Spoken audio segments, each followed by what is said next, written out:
Oi pessoal, tudo bem? Eu sou Marcelo Medeiros e aqui é o meu espaço na Fusão Podcast para gravar o podcast Propósito. Se você está pensando em gravar o seu podcast com toda essa estrutura num cenário lindo como esse, acesse no Instagram @Fusão Podcast.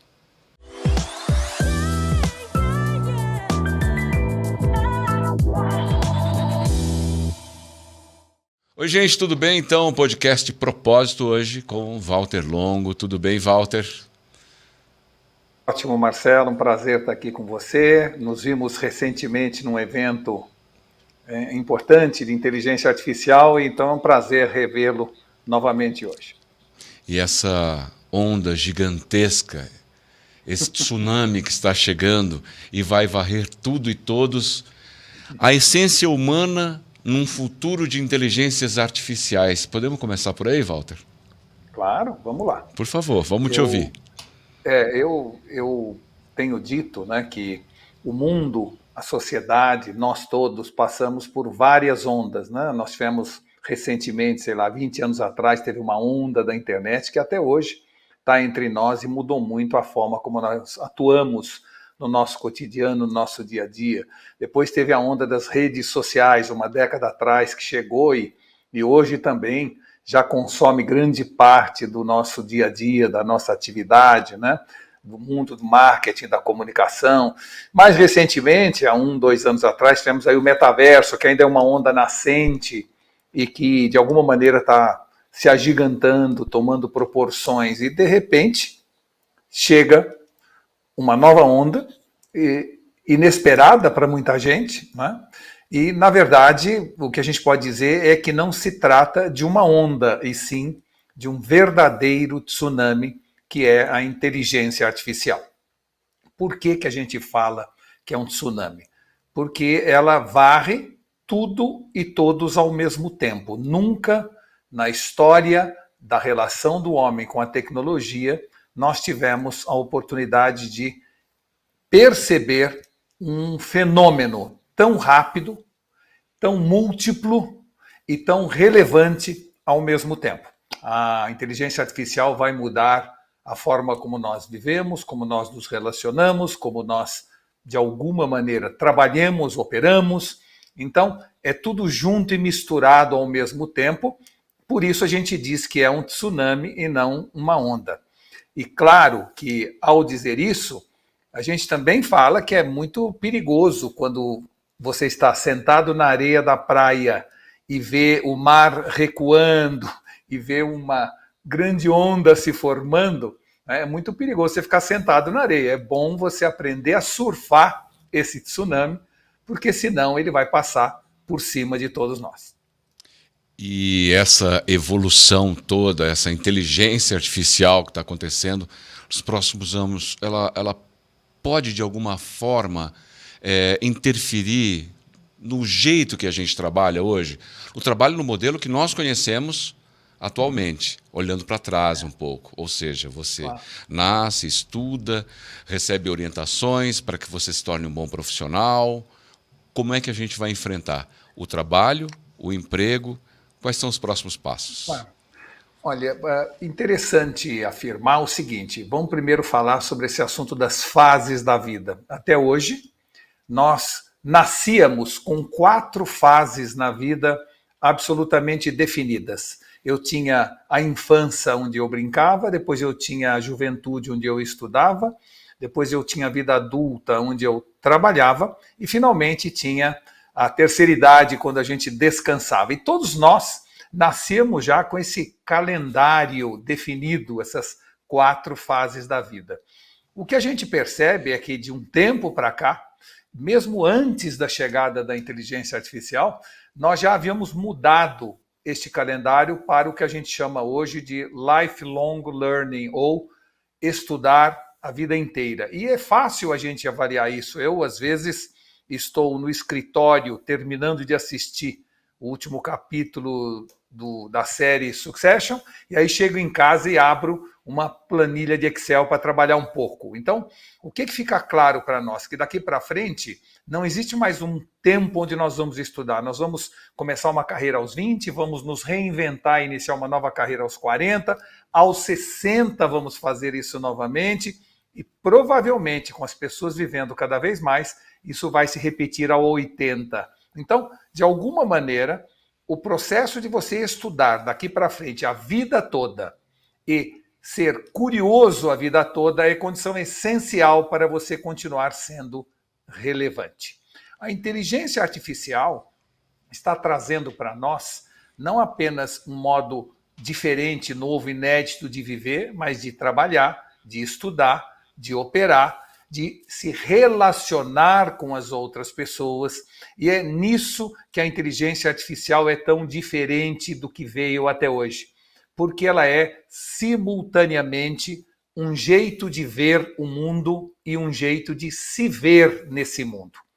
Ou seja, a inteligência artificial muda tudo daqui para frente e nós vamos ter que nos reinventar profissional e pessoalmente para continuarmos sendo úteis, relevantes para a sociedade e principalmente relevantes para as pessoas que gostam da gente e que nos respeitam. Eu ouvi outro dia, numa reunião de negócios, de trabalho, uma colega comentando comigo sobre... Fala-se muito sobre inteligência artificial, sobre a inteligência aumentada. E certo. Como é que, na sua opinião, Walter, e ela me provocou a esse questionamento, em que discerníssemos sobre e a emoção, os skills, né? As camadas, toda a emoção do ser humano. Como é que a gente tem que cuidar do próximo? Bom, primeiro é importante dizer que nesse momento tem dois tipos de visões de mundo sobre o futuro. Tem uma visão pessimista em relação à inteligência artificial. Ela é alimentada pela imprensa e também pelos filmes de ficção científica, que mostra um cenário distópico, um cenário, eu diria, de incertezas, um cenário de desemprego, que os robôs vão dominar o mundo, que a inteligência artificial vai roubar nossos empregos. Então, esta é uma forma de encarar o futuro, não é? Que a gente chama de uma visão apocalíptica ou uma visão, eu diria, pessimista. Existe um outro jeito de ver o mundo daqui para frente e no qual eu me sinto mais à vontade, eu me encaixo mais, que é uma visão mais otimista, uma visão utópica, a visão de que a inteligência artificial não vem roubar nosso emprego, vem roubar nosso trabalho. Ou seja, que nós teremos cada vez mais uma capacidade produtiva e que isso vai nos dar mais tempo para nós sermos mais humanos. Então, sob essa perspectiva, sob essa visão, eu diria que a inteligência artificial não está chegando para roubar nossos empregos, e sim para devolver a nossa humanidade. Dois exemplos. Quando um médico hoje consegue, em questão de minutos, comparar a minha ressonância magnética ou tomografia com milhões de outras, graças à inteligência artificial, ele vai ter mais tempo para perguntar como eu estou me sentindo, como a minha família está reagindo àquele problema de saúde, ou seja, vai dar a chance a ele de ser mais humano. Quando os carros autônomos, carros sem motorista, estiverem circulando por nossa cidade, no fundo, o objetivo de um carro autônomo não é roubar emprego de ninguém, e sim dizer para mim, Walter, senta no banco de trás, namora com sua mulher, brinca com seu filho, leia um romance, seja mais humano.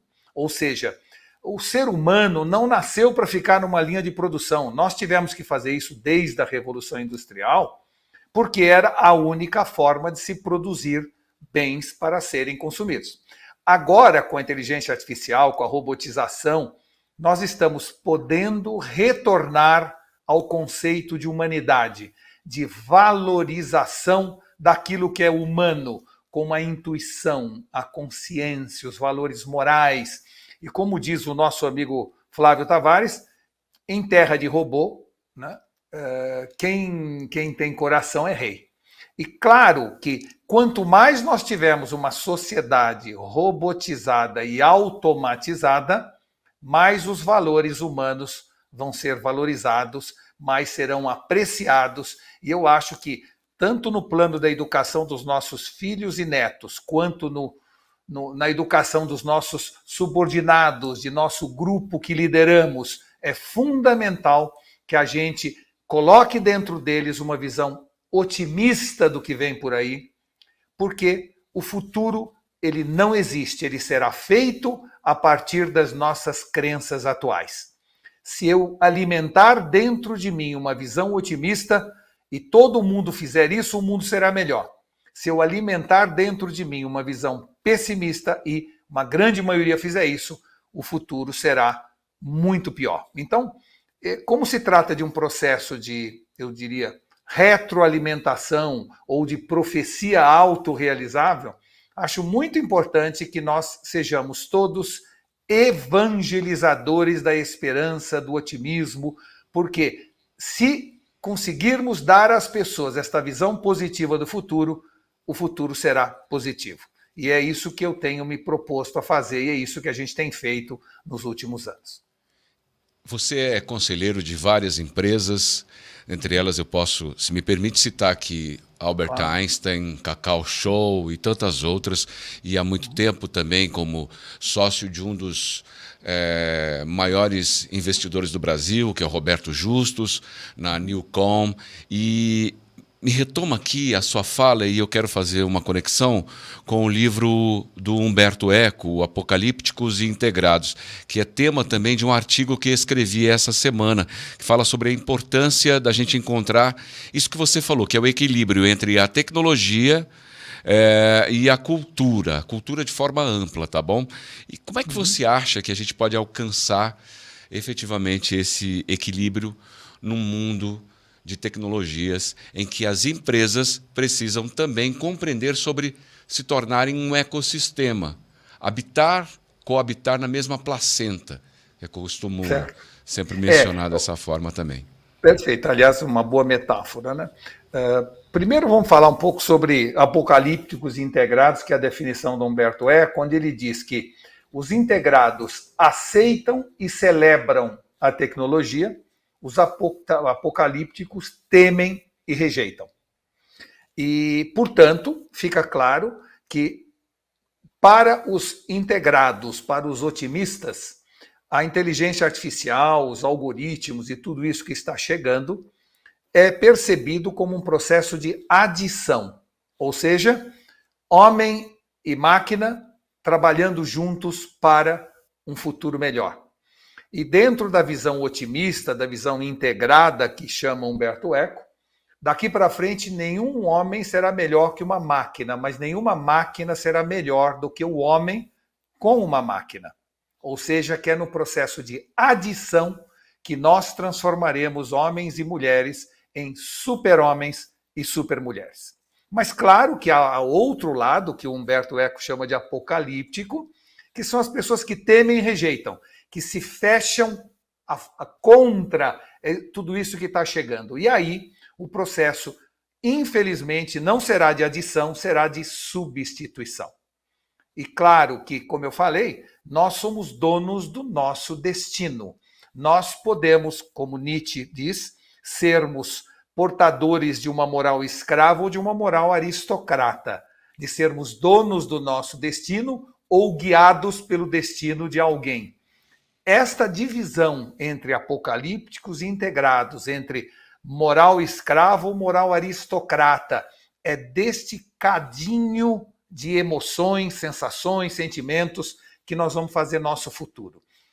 O Pollock, que é um grande estudioso da natureza humana, ele tinha uma curiosidade imensa que era tentar definir se uma visão grandiosa antecede uma realização grandiosa ou um fato de sermos grandes nos dá uma visão grandiosa de nós mesmos.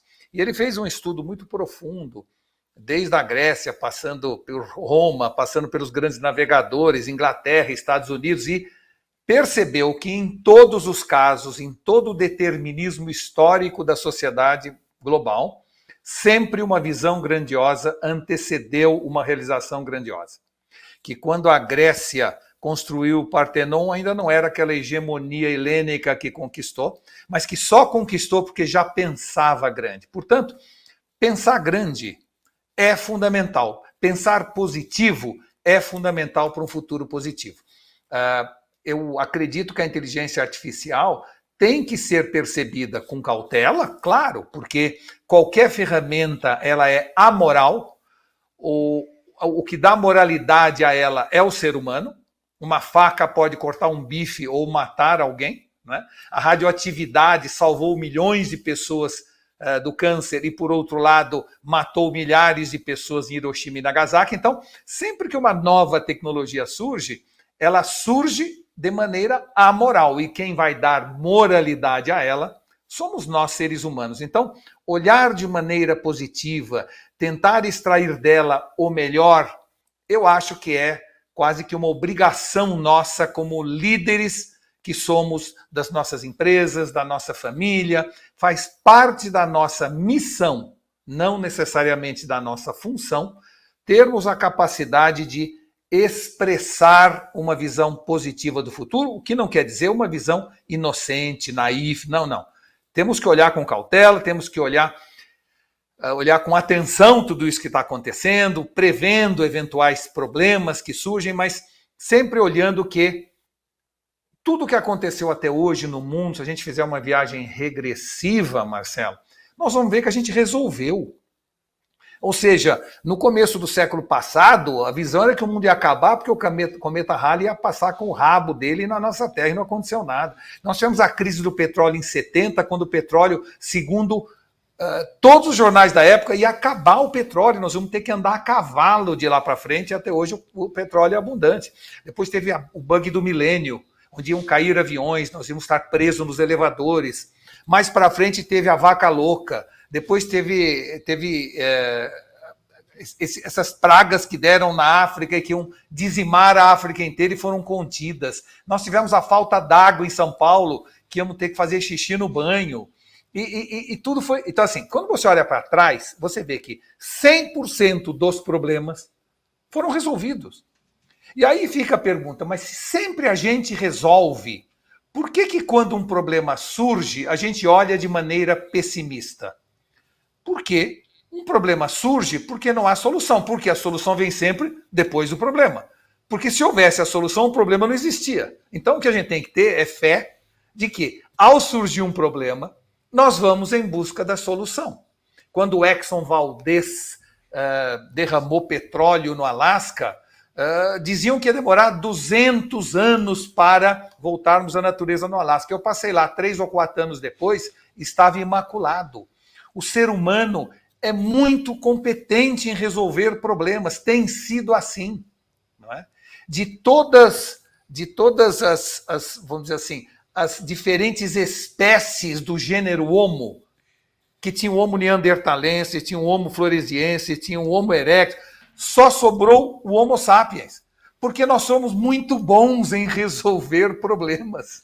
Temos alguma possibilidade de novos homos? Homo business, Homo agora chega o Homo artificialis aí. Não é? Artificialis, muito bom. Muito boa provocação. Mas é a primeira vez em que uma espécie de uma origem dá origem a outra espécie. Né? É a primeira vez em que a gente normalmente surge da origem, né, do gênero, surgem várias espécies. Esta não, esta de todos os homos que existiram, só sobrou o Homo sapiens, e o Homo sapiens agora cria um novo Homo, que é o Homo artificialis. Por isso, a gente tem que olhar isso de maneira otimista, tem que entender que nós somos muito bons na solução de problemas, que nós estamos evoluindo, que o mundo está melhor do que antes, que nós temos uma mortalidade infantil reduzida drasticamente, que nós temos cada vez menos guerra, que nós temos pessoas vivendo mais e melhor. Nós temos que entender que a direção é positiva e que a inteligência artificial é mais um degrau que trará alguns problemas que nós saberemos resolver, mas que estamos indo na direção correta. Nunca se noticiou tanto sobre uma nova onda, que é o ChatGPT. Nunca a mídia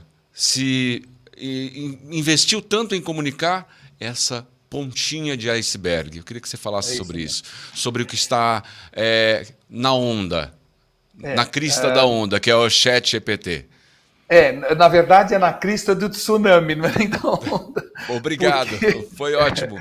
Para você ver, né, os velhos hábitos, a gente ainda está acostumado com a onda e não com o tsunami. Exato. Que vai Na verdade, o tsunami é uma grande onda, então não está errado, mas eu acho que é melhor definir como tsunami, porque assim... Você é um intelectual muito gentil. Não, imagina.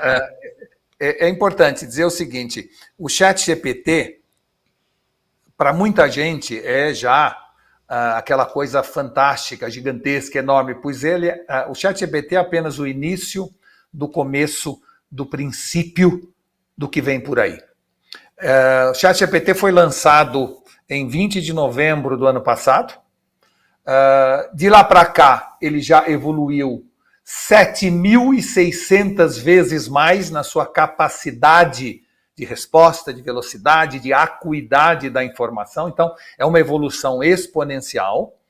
Mas de lá para cá também surgiram milhares de empresas, de aplicativos, de plataformas de inteligência artificial. E o ChatGPT é apenas uma delas. Eu ontem vi uma estatística que me estarreceu, que ontem foram lançadas 1.600 empresas novas de inteligência artificial no mundo. Essa tem sido a velocidade de novas operações, plataformas, aplicativos de inteligência artificial.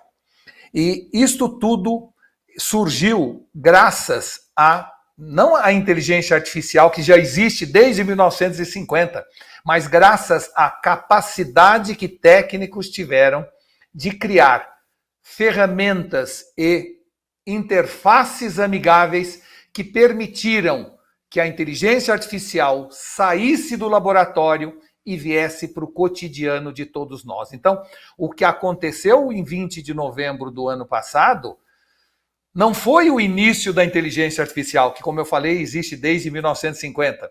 Na verdade, foi o momento em que a inteligência artificial se democratizou e permitiu que qualquer pessoa do planeta, esteja ela no deserto do Atacama, no interior do Piauí, não só tenha acesso a qualquer informação já criada pela cultura humana, mas possa efetivamente acessá-la na quantidade e na profundidade desejada. E é isso que o ChatGPT fez, e por ser pioneiro, levou evidentemente toda essa enorme atenção da mídia, mas como eu falei, ela é uma entre milhares de ferramentas que tornam a nossa vida mais rápida, mais fácil, mais segura e mais eficiente. Eu gostaria de voltar naquele ponto sobre o ecossistema, empresas e seus ecossistemas. Eu gostaria que você, com a sua experiência e atuando fortemente nesse cenário empresarial, transformando arquipélagos em ecossistemas, é algo que eu tenho conversado muito com os meus pares e tentando levar esse conhecimento para as empresas, para pessoas, para profissionais. Gostaria de te ouvir. Bom, eu diria a você que ecossistema é um novo olhar sobre o universo dos negócios. Não é? Por que eu digo isso? Porque daqui para frente, empresas vão ter de criar seu ecossistema ou se aliar a ecossistemas que estão se formando. Por que isso está acontecendo? Primeiro porque uma empresa não consegue competir contra um ecossistema. Então, quando se forma um ecossistema, os concorrentes que são empresas não conseguem competir porque o ecossistema tem uma evolução exponencial. E por isso vai tomando conta do mercado. Das 7 maiores empresas do mundo, 6 se transformaram em ecossistema. E a gente tem percebido em qualquer área de atividade que aonde se cria um ecossistema, ele tem um fator imantador. Para ele convergem todos os clientes, todos os fornecedores, todos os anúncios, todos os clientes, e fica muito difícil competir contra um ecossistema. Então, por que os ecossistemas estão surgindo agora? Porque houve uma alteração do propósito ou do mantra corporativo nas últimas décadas. No ano 2000, Marcelo, o que se discutia numa empresa, no conselho de uma organização, poderia ser definido numa frase: What business are we in? Qual é o nosso negócio? Então, a discussão é foco. Vamos focar no que nós somos bons, no que nós sabemos fazer, no que nós dominamos. Qual é o nosso negócio? What business are we in? E se eu, no ano 2000, chegasse numa empresa de seguro-saúde e dissesse: vamos entrar de sócio, comprar ou criar uma academia de ginástica para os nossos clientes, eu seria olhado com estranheza. Como assim, Walter? Esquece. Qual é o nosso negócio? É seguro-saúde. Vamos focar naquilo que nós sabemos fazer. Em 2010, ou por volta de 2010, o mantra corporativo What business are we in? Qual é o nosso negócio? Migrou para um novo mantra. E ele agora era What problems are we solving? Que problemas nós podemos resolver dos nossos clientes?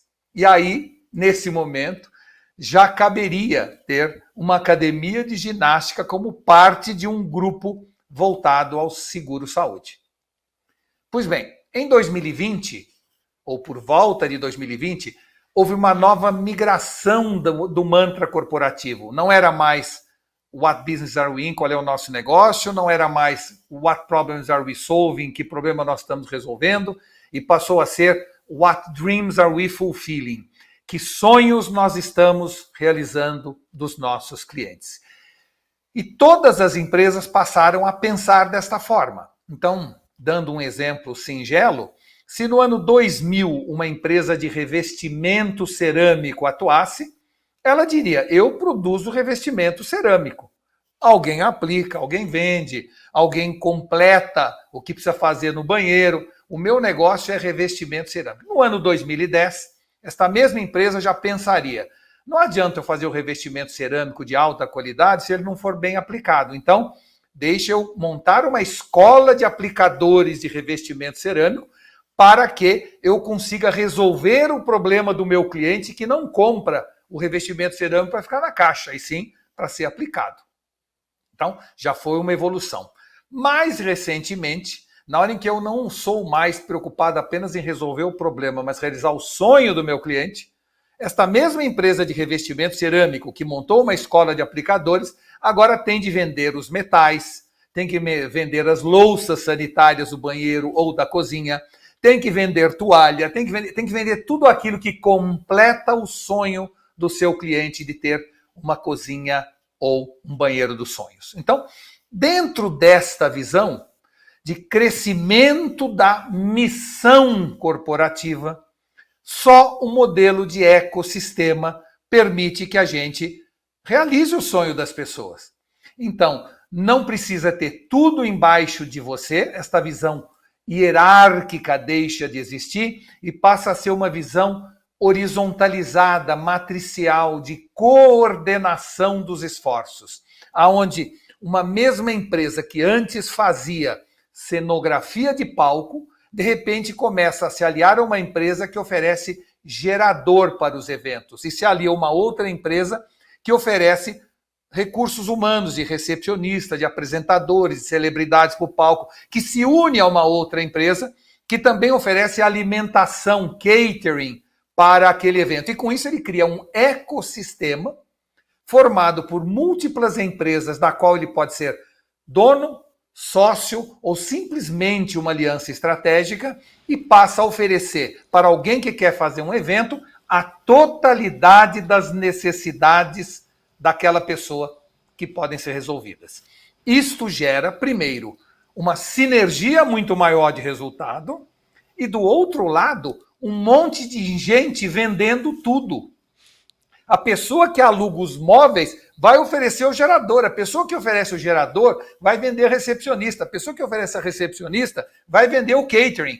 Com isso, você gera uma expansão exponencial, porque todo mundo vende todo mundo e aquilo cresce muito mais rápido do que se fosse cada um por si e Deus para todos, como a gente analisa, às vezes, as holdings que se transformam em arquipélagos. E nós temos aí 2 exemplos, você me inspirou a recordar esses 2 exemplos que eu gostaria de fazer um comparativo, que você analisasse junto comigo. Nós temos aí Richard Branson, dono da Virgin, que era uma loja de CDs, e a marca Sony. É isso mesmo, né? Por favor, me ajude a compreender esses 2 cenários. Eu acho que, no fundo, é muito interessante essa sua pergunta, porque, no fundo, o que moveu o Richard Branson a criar o ecossistema Virgin, não é? Foi a visão que ele tinha, porque a gente tem que lembrar que o Richard Branson, ou a Virgin, era uma loja que vendia CDs, vendia discos. Mas desde o início ele dizia, eu não vendo CDs, eu vendo entretenimento.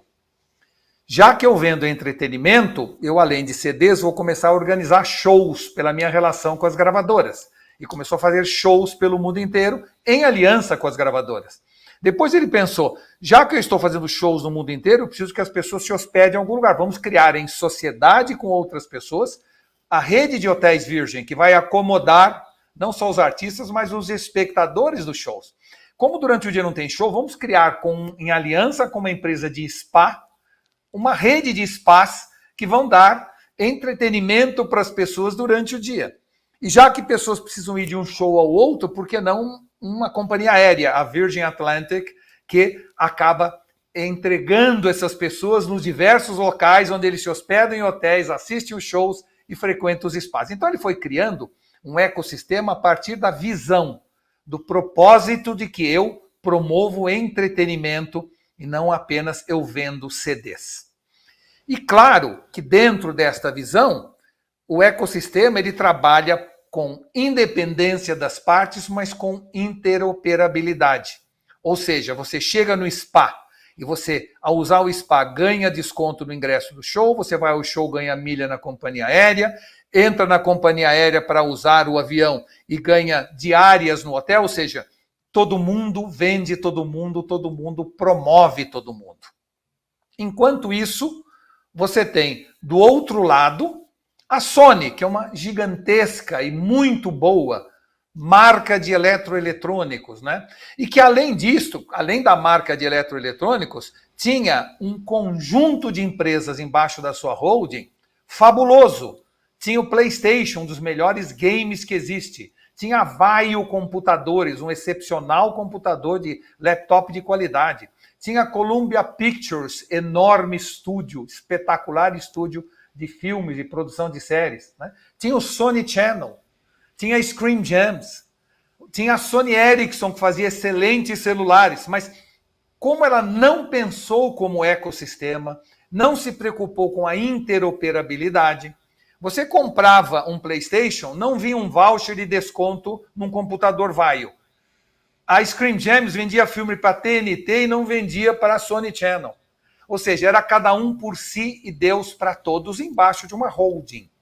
O que aconteceu com isso, ao criar esse arquipélago, a Sony, como grupo de empresas, foi desaparecendo na poeira da história por não ter entendido e não ter operado numa visão de ecossistema.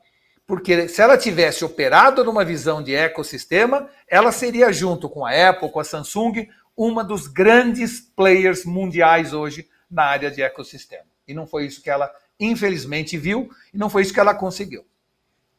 Então as empresas erram muito por fazer a coisa certa por muito tempo também? Pode ser É isso, porque tudo isso funcionou. Parece óbvio isso. Exato. Ou seja, empresas daqui para frente não morrem mais por fazer coisa errada, e sim por fazer a coisa certa por um tempo longo demais. Não é? Ou seja, hoje a gente tem... Antigamente a gente andava para não ficar no lugar, agora a gente corre para não sair do lugar. Tem que correr, tem que avançar, tem que mexer em time que está ganhando, tem que rever estruturas. E o ecossistema é um jeito de ver o mundo e de se ver nesse mundo. Numa visão muito menos competitiva e muito mais coopetitiva, colaborando e competindo ao mesmo tempo.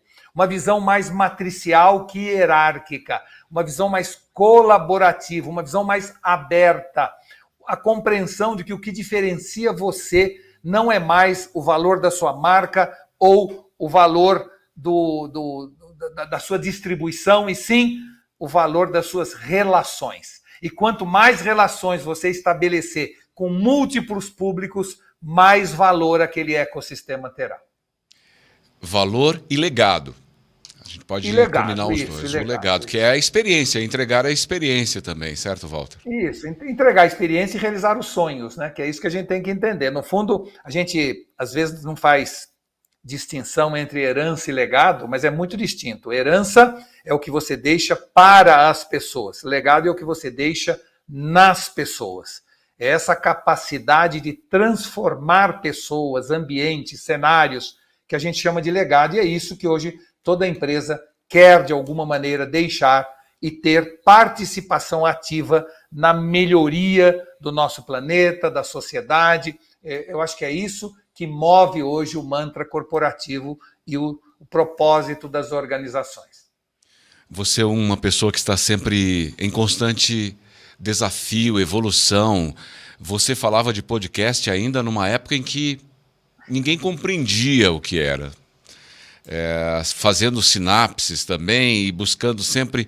Então hoje você criou uma escola, a Upper Education, que você tem como parceiro o Flávio Tavares, e eu tenho ouvido muito e tenho me encontrado muito nessa expressão, que é me ver como um nexialista. Já tentei explicar para algumas pessoas, é algo que eu tento levar para empresas, para colegas, para o meu ciclo social, e muitas vezes as pessoas, por não alcançarem, ou talvez eu não esteja entregando a elas aquilo que elas conseguem alcançar, eu ouvi o termo nexialismo. Eu me vejo um nexialista. Eu procuro sempre, minha vida inteira, a conectar os pontos, conectar pessoas a lugares, a situações, para que no final do dia nós conseguíssemos um grande resultado. E ouvi muito também em palestras suas sobre a profissão do futuro. Eu gostaria que você falasse da Upper Education, do objetivo e o que é o nexialismo. Tá bom. Eu acho que essa pergunta ela não é nenhuma pergunta, ela suscita uma palestra até sobre esses dois assuntos, né? Mas vamos começar com o nexialismo. A palavra nexialismo ou nexialista surgiu num livro de um autor de ficção científica chamado Van Vogt, da década de 50. Foi quando surgiu pela primeira vez esse termo. E este livro, A Viagem do Space Beagle, ele contava a história de uma nave espacial que sai do planeta Terra em busca de vida inteligente em outros planetas. Conta então a história desse livro, que nesta nave estava dentro dela, e nesse início de viagem, uma pessoa representante de cada área do conhecimento humano. Ou seja, o Van Vogt dizia que dentro da nave havia todas as especialidades do conhecimento humano representado por alguém ou por um especialista. Então, havia um químico, um físico, um matemático, um biólogo, um antropólogo e assim sucessivamente. Uma espécie de arca de Noé de cientistas. E o Van Vogt, então, conta que esta nave saiu recheada desses especialistas e que apenas uma pessoa dentro da nave não era especialista em nada, e o Van Vogt chama, pela primeira vez, de nexialista. Pois bem, cada vez que esta nave tinha um problema grave nesta viagem, seja encrencava a nave, ou invasão alienígena, ou batia num asteroide, a única pessoa capaz de resolver o problema da nave para que seguisse em viagem, segundo a história, era o nexialista.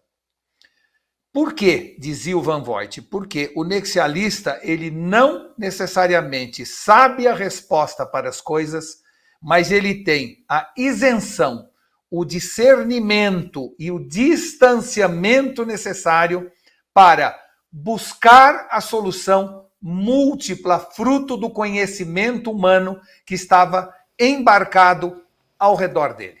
Então ele chamava o químico, o físico, o matemático, o biólogo, e com isenção ele descobria que a melhor solução era esta ou o conjunto daquelas.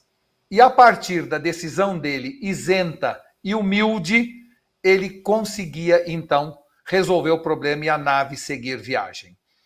O que isso nos mostra? E por que desde a década de 50 até hoje era muito difícil termos nexialistas? Porque o conhecimento humano, até pouco tempo, estava na mão de poucos. Hoje nós temos, como você falou, a Biblioteca de Alexandria no nosso bolso. Nós temos a capacidade de ir fundo naquilo que interessa, ir em busca do conhecimento no momento em que o problema ou desafio ocorre. E nós temos acesso a qualquer informação do conhecimento humano, e agora com o ChatGPT, mais ainda. Então nós estamos numa nave igual ao Space Beagle, com acesso a toda a informação, e esta visão isenta, humilde, múltipla, permite com que eu vá fundo num assunto para resolver aquele problema e depois tenha a visão holística, a visão abrangente para ir em busca dessa solução que melhor resolva aquele problema. Normalmente, um generalista vê tudo de maneira holística e abrangente e não se aprofunda. Um especialista se aprofunda tanto em determinado assunto que perde a visão holística ou abrangente. O nexialista ele vai fundo no assunto quando surge o problema, sem perder esta visão do nexo causal entre todos os fatos e as coisas. Pessoas nexialistas são pessoas múltiplas, curiosas, interessadas, pessoas que duvidam ao invés de ter certeza. Muita gente fala, vamos acreditar na ciência. A ciência só evoluiu com a dúvida. Foi duvidando da ciência que nós chegamos à conclusão que o Sol não gira em torno da Terra. Porque se tivéssemos acreditando na ciência, teríamos essa crença até hoje.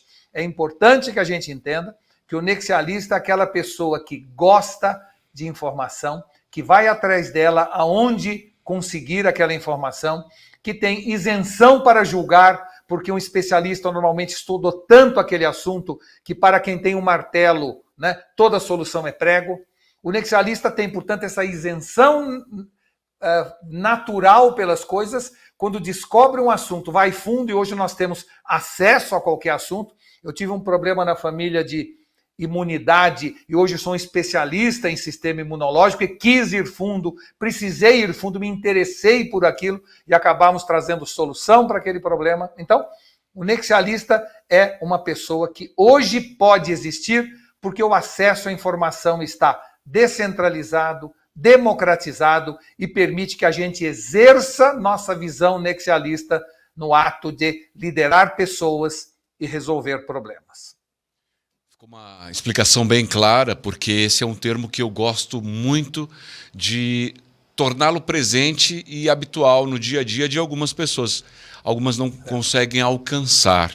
Tem alguma técnica de forma mais simples, até o ChatGPT para a gente, ou o Midjourney, né, que a gente pode desenhar também, para explicar de forma ainda mais ilustrativa sobre o que é ser um nexialista? Qual a sua opinião sobre isso? Qual é a dica, Walter?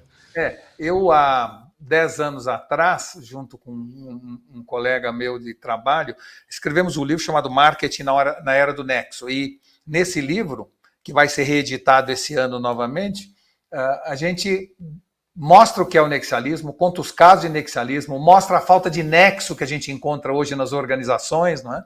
E, ao mesmo tempo, tem lá uma série de testes para você se identificar se você é ou não um nexialista, uma espécie de quiz, onde você se identifica como nexialista. Mas eu tenho a impressão que o assunto nexialismo, agora com a chegada das inteligências artificiais, vai ser cada vez um assunto mais atual. Ou seja, não há condição de você gerir ou liderar um ecossistema sem ser um nexialista. Daí ser a chamada profissão do futuro. As empresas estão se transformando em ecossistemas E se você não for um nexialista, você não lidera esse ecossistema. Porque você precisa dessa visão abrangente, interoperável, isenta de remunerações cruzadas, gerando nexo em cada uma das faces desse ecossistema. Portanto, é a profissão do futuro no momento em que as organizações deixam de ser holdings ou empresas para se transformarem em ecossistemas, e para a liderança desses ecossistemas só com pessoas que têm características nexialistas. Aí vem a pergunta, mas todo mundo pode ser nexialista? Sim, todo mundo pode, alguns com mais facilidade, outros com menos. As características naturais de um nexialista é ser um CEO, ou seja, ter o C de curiosidade, o E de entusiasmo e o O de otimismo. Se você for um CEO na sua empresa ou na sua vida, você está preparado para ser um nexialista. Porque você precisa hoje ser curioso o tempo inteiro, porque tudo muda o tempo inteiro. Se você não for curioso, você fica para trás. Você precisa ser entusiasmado, porque mudança arde, mudança dói, mudança incomoda. E você, para ser resiliente à mudança, só com muito entusiasmo.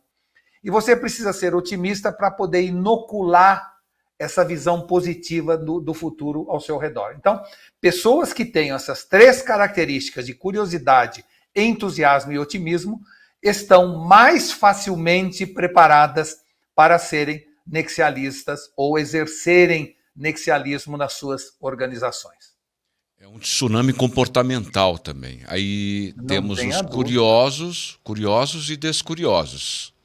Isso mesmo. Aliás, o mundo não se divide daqui para frente mais entre ricos e pobres, ou brancos e negros, e sim entre curiosos e descuriosos.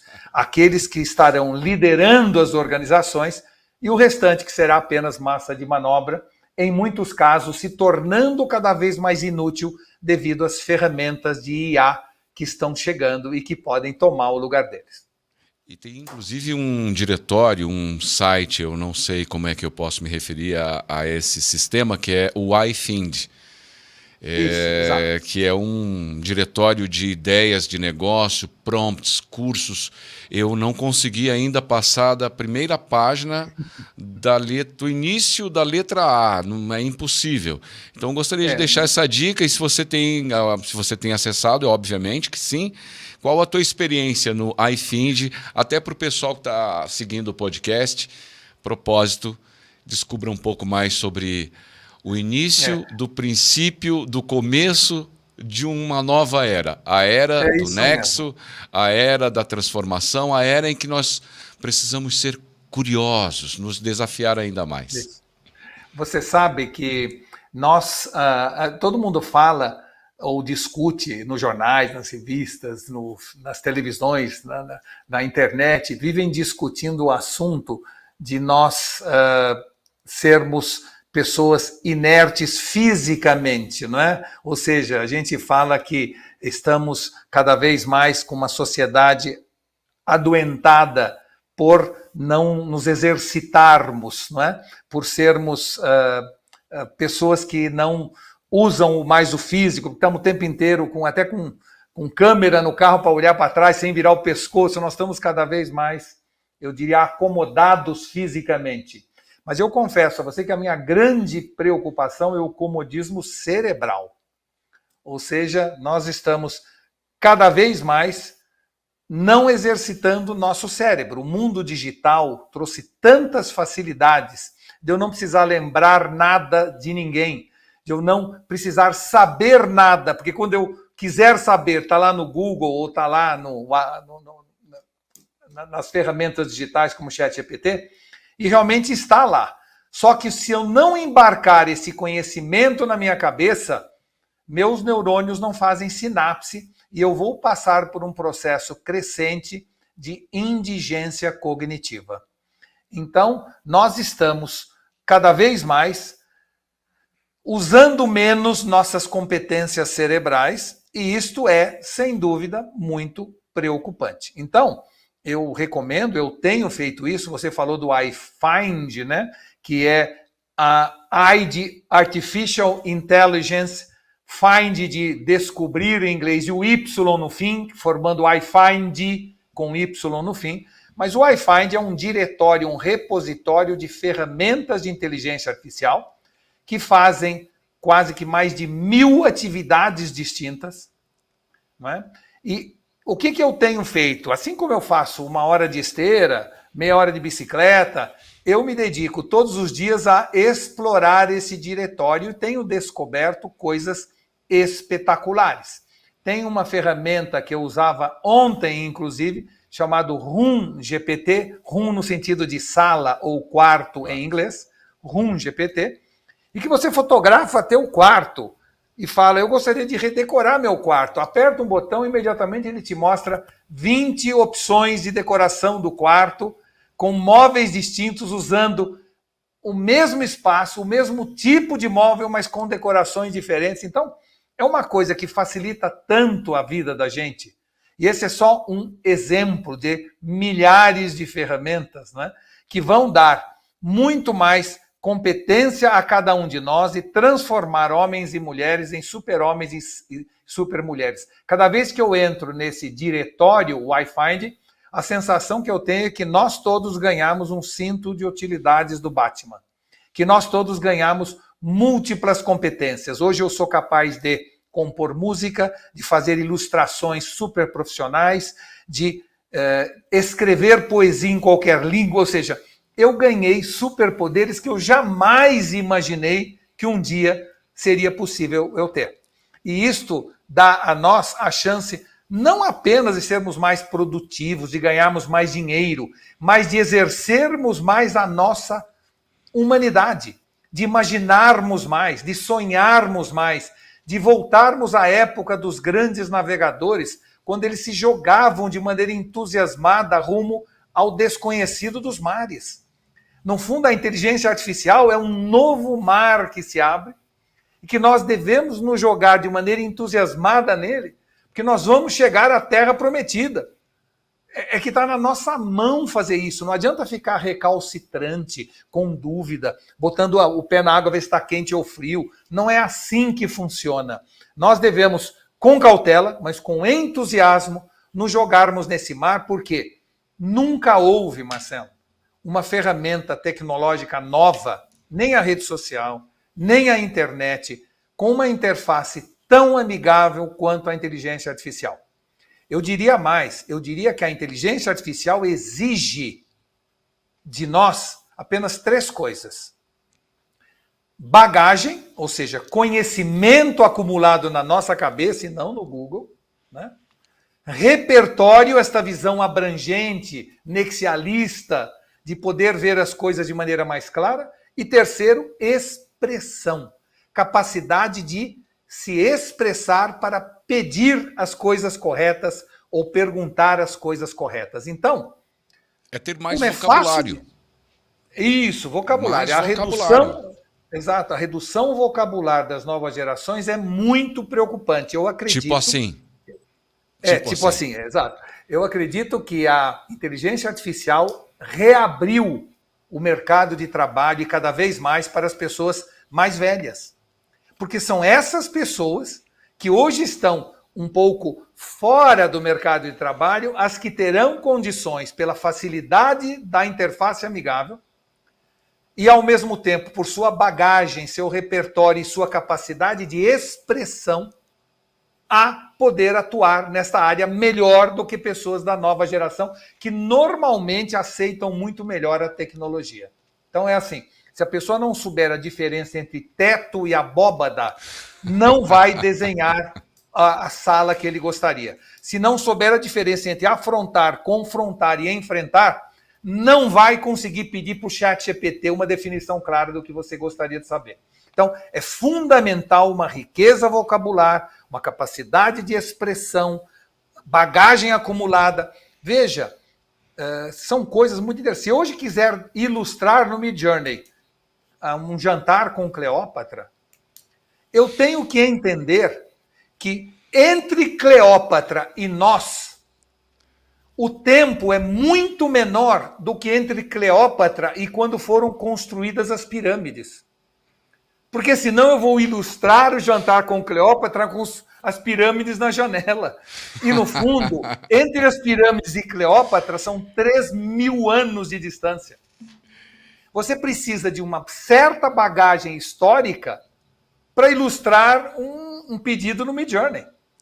Então, é fundamental que a gente tenha bagagem, e isto, infelizmente, como hoje está muito facilitado você buscar as coisas, a gente está deixando de colocar esse conhecimento embarcado na nossa cabeça. A falta de conhecimento embarcado não gera insights, os insights ou a falta de insights não geram perguntas, e você tem um círculo vicioso, fazendo com que muita gente que tem teste oleosa se acha que é mente brilhante. Entendeu? Essa é a verdade hoje, né? A gente brinca de vez em quando de maneira bem humorada. E você falando sobre Cleópatra, é possível sim criar a partir da imaginação, ou seja, cada vez mais seremos provocados. Inclusive, ouvi um comentário seu outro dia em que você mencionava Cleópatra também, e quem sabe poderia até ter um encontro romântico com Cleópatra a partir da sua imaginação, certo? Você sabe que é, exato. Eu estou lançando mês que vem um livro que se chama Baixe os Gurus e Salve os Guris. Né? Que interessante, muito bacana o título. Ainda não está, vamos dizer, está no prelo, como a gente falava antigamente, está no prelo, né? E nesse livro o que eu falo é exatamente isso, talvez por isso você tenha ouvido esse meu comentário, é que daqui para frente, com a robotização, com a inteligência artificial, com tudo que está chegando, nossa maior qualidade será a nossa imaginação, nossa inventividade, nossa criatividade. Isto é que voltará para o homem como sua missão. Porque produzir e fazer, o robô ou a inteligência artificial fará. Então, a nossa capacidade de imaginar passa a ser cada vez mais valiosa. Mas para imaginar, você tem que ter conhecimento embarcado. Foi isso que eu comentava sobre Cleópatra. Para que eu imagine que eu estou jantando com Cleópatra, eu preciso entender das dinastias, a forma como eles se vestiam, o tipo de alimentação que havia na época. Eu preciso desse conhecimento embarcado para que eu aí sim possa imaginar que esta noite eu irei jantar com Cleópatra. Agora, o que é mais triste de tudo isso, ou esperançoso, depende do ponto de vista, é que todos nós nascemos com a criatividade e a imaginação em alto grau e alto estilo. Vejam como se comporta uma criança, e daí o livro Abaixe os Gurus e Salve os Guris. Porque nós nascemos seres absolutamente imaginativos. Não é? Eu acho que, no fundo, nós nascemos como um celular cujo aplicativo da imaginação está na página 1 do celular. E a gente usa aquilo sem parar o tempo inteiro quando somos crianças. Mas aí a educação formal, a pressão do tempo, os valores da sociedade vão eliminando a imaginação dos nossos aplicativos. Ele fica lá sem atualização na última página do nosso celular da vida. Isto é muito dramático, porque quando você vai ficando mais velho, é quando mais você precisava de imaginação.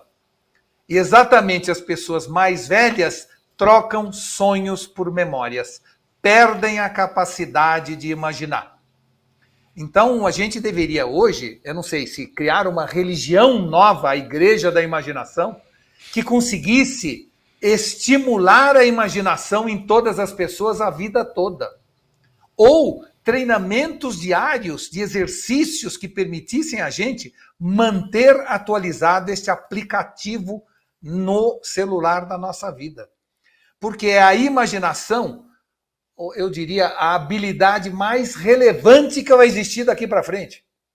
E nós vamos perdendo ela gradativamente enquanto crescemos. É fundamental que a gente celebre a imaginação infantil, valorize que quando uma mãe veja uma criança com uma vassoura no meio das pernas, andando pela casa, não fale largue essa vassoura, e sim largue esse cavalo, porque para aquela criança é um cavalo. E ele literalmente cai do cavalo se fala guarda essa vassoura. Tá? A minha mãe, quando eu era pequeno, brincava comigo de índio. E não é que ela me deixava brincar de índio, ela se vestia de índio, ela punha pena na cabeça, ela se maquiava como índio, e junto comigo a gente punha o pequinês dentro de um caldeirão no quintal, e a gente ficava dançando ao redor do cachorro, que coitado, não entendia nada, mas para mim, eu me transformava num índio. Porque quando para uma criança, um adulto brinca com ela, brinca junto, não assiste, né? Deixa de ser brincadeira e passa a ser realidade. A capacidade que um adulto tem de estimular a criatividade da criança e mantê-la é fundamental, sempre foi e agora é mais fundamental ainda no tempo das inteligências artificiais. Nós já nos encontramos em alguns dos seus grandes eventos, em palestras. Eu super indico seus livros para quem posso, sempre, porque é uma fonte inesgotada. Deixa eu falar uma coisa para você. Eu fico até emocionado e queria te agradecer, meu querido. Imagina. Porque, assim, poucas vezes eu fui entrevistado por alguém que me conhece tanto ou tão bem. Eu não a mim tanto, que a gente não é tão próximo, mas assim, conhece o que eu falo, o que eu penso, o que eu escrevo. Ou seja, essa é um privilégio para mim estar aqui conversando com alguém que eu não convivo, mas que, na verdade, a gente convive através das nossas ideias, conceitos, né? E é isso que faz a vida ter sentido. E me incluo como seu coautor, porque leio todos os teus livros. Obrigado, querido. Obrigado. E em vários eventos, em um deles em particular, me emocionei muito, e não só com a história, mas com a sua emoção ao narrar aquela história. Certo. Do Mark Tim, um menino de 4 anos. Isso. E eu gostaria que nós encerrássemos esse nosso encontro relembrando essa história. Tá. E já agendássemos um próximo encontro, só que pessoalmente, para eu te dar um abraço. Num próximo momento, prazer, aí em São Paulo. Faço questão de, assim que o livro for lançado, eu vou marcar com você para te levar o livro e a gente vai tomar um café junto e almoçar. Por favor, tá, Curitiba, pode ter certeza. Vou te receber com muito amor aqui. Tá bom, muito obrigado. Mas olha, essa história eu contei e sem querer me emocionei. É difícil eu me emocionar em público assim, porque eu sou muito contido. Mas realmente ali não deu para controlar a emoção, porque eu estava tentando passar para o público que estava assistindo a palestra a importância das ferramentas digitais, como elas são libertadoras, como elas são democratizantes, como elas realmente dão superpoderes a todos nós. Eu estava tentando, de alguma maneira, nesta palestra, mostrar a função social do digital, não é? E, claro, como exemplo, eu citei algo que depois acabei, de alguma maneira, contando com mais detalhes no meu livro, eu vou fazer um resumo, que é a história de uma pessoa, de um menino de 4 anos chamado Mark Steen, que no dia do aniversário de 4 anos dele, os pais receberam um prognóstico médico da criança dizendo que ela tinha poucos anos de vida. Ou seja, imagina o que é no aniversário do seu filho de 4 anos, você receber uma sentença de morte do seu filho, né? É uma coisa extremamente dramática. Enfim, era um menino norueguês, vivia em Oslo, na Noruega, e o Mark Steen cresceu, os pais esperavam que o prognóstico estivesse equivocado, mas quando ele fez 8 anos já começaram os primeiros sintomas da degeneração, porque era uma doença, né, degenerativa. Aos 10 ele já começou a ter dificuldades de locomoção e dali para frente, né, foi uma ladeira abaixo, com ele ficando cada vez mais impossibilitado, limitado, e ele foi, evidentemente, por razões compreensíveis, se fechando dentro de si mesmo. Não é? Não queria ir para a escola, ficava na casa dele o tempo inteiro, ele tinha um salão no porão da casa, lá em Oslo, ele ficava o dia inteiro no computador com 16, 18 anos, eram raras as pessoas com quem ele convivia, e os pais, evidentemente, ficavam cada vez mais deprimidos com esta sensação de que o Mark Steen estava de alguma forma não vivendo, mesmo o pouco tempo que lhe restava. E o pai confessava que levantava às vezes durante a noite e via que o menino estava com a luz acesa no porão, ele descia lá, ele estava no computador, este menino, e o pai então falava, vai dormir, você sabe que se você dormir menos, né, os beta-amiloides acabam prejudicando o seu cérebro, isso vai degenerar ainda mais o problema, ou seja, o pai vivia preocupado com a doença do filho e com o filho fechado em si mesmo, com o filho não vivendo, não apenas na sua vida longa, mas até na sua vida curta. Né? E ele falava, e quando ele ia lá de noite, estava um menino acordado com 18 anos, 19 anos, 20 anos, e esse menino morreu aos 20 e poucos anos. Né? Morreu num dia, os pais, de certa maneira, já estavam preparados para essa morte, mas, claro, sempre deixa todo mundo muito triste, muito chocado.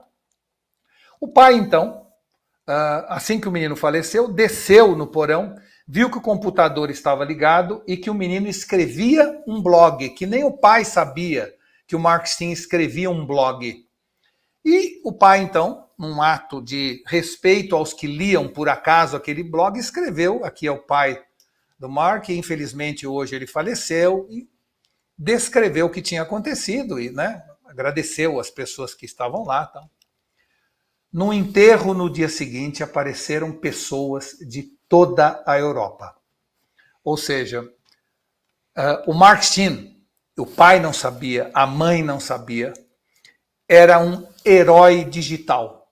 Ele era um guerreiro num dos games mais famosos da época e era ídolo na Europa inteira.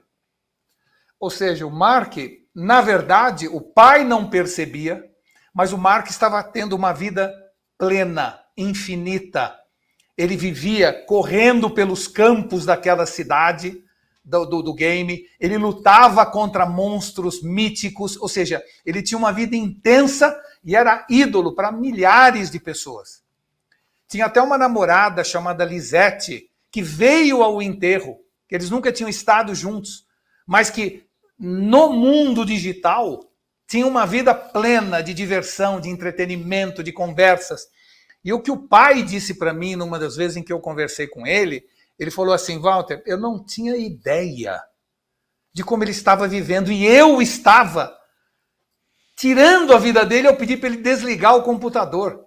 Eu estava preocupado com a saúde dele, quando na verdade aquilo era a vida dele. Ou seja, alguém que não tinha mais mobilidade alguma no seu corpo, muito pouca, era capaz de ser um herói mítico num mundo, não é? E ser idolatrado por milhares de pessoas. No dia da morte, velas foram acesas na Europa inteira por causa do Mark Steen. Não é? Então, isso mostra bem o efeito libertador do mundo digital. Como para nós que vivemos bem, que caminhamos, que temos saúde, como para nós é mais alguma coisa para nós, para outros é a própria vida daquelas pessoas que é alterada. E hoje, quando alguém pode fazer uma compra no metaverso, andando com um carrinho de supermercado, dentro de um supermercado, pegando as coisas na prateleira, o que para nós é automático, para quem tem dificuldade de locomoção, é uma libertação.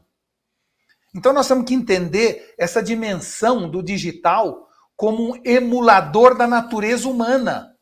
E não como um gimmick, uma ferramenta de produtividade, mas como trazer de volta para todo mundo a chance de viver com toda a intensidade.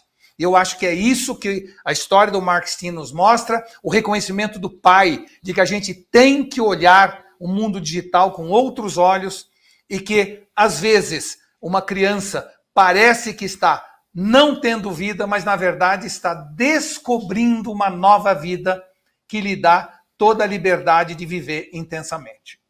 Essa é a história do Mark Steen, que está num dos livros que eu escrevi. Então, essa história, a gente encerra o nosso encontro por hoje.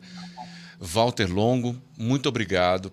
Muito obrigado. É com muito carinho que eu te recebo aqui em Curitiba. Parabéns por sua história, por transformar vidas e por tornar pessoas mais inteligentes. não exteligentes. Obrigado, viu, querido? Marcelo, para mim é um prazer, como eu falei, eu fico muito feliz de ter alguém tão próximo de mim em outra cidade, e vamos ver se a gente se encontra física e pessoalmente em Curitiba, além de digitalmente com mais frequência, tá bom? Um grande abraço a você, um beijo a todos, fiquem com Deus.